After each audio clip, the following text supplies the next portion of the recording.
leading from home and trying to set an example for Kentucky. Governor Andy Beshear and his family are quarantining tonight after they may have been exposed to a member of his security detail with COVID-19.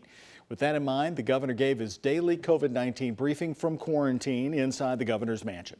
Tonight, Gabriel has the story.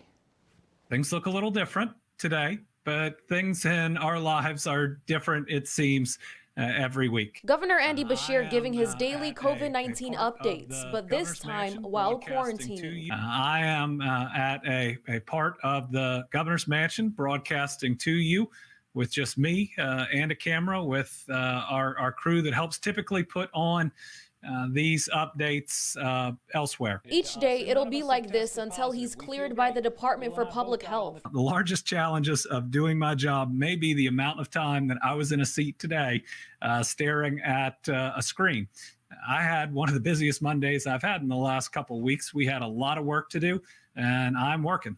I'm not taking any additional time. The Beshear family got the call from a contract tracer on Saturday. I'm doing it, and I'd ask each and every one of you all to do it. Governor Andy Beshear and his family were potentially exposed through a member of his security detail on Saturday. He says his family and him feel great. Though they tested negative, they're still following recommendations to quarantine. We're trying to live that example right now, even being the first family. I've always believed that you don't put yourself above the families of Kentucky when you are governor. You do everything that you would ask them to do, and that's what we're doing. Beshear says his security member has mild symptoms but is doing fine. They were all wearing a face covering at the time. This is just an example of why masking up can be so important. He says his family and him didn't come into contact with anyone after that interaction. They will be tested regularly. The governor says the last negative result was on Thursday. The next test will be on Tuesday. Regardless of that test, I will still be in quarantine. I guess if it comes back positive,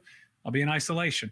I will then be tested on Friday as well, and then into next week. Sometimes this virus can take several days to register in a positive test. For WHES 11 News, I'm Sanai Gabriel.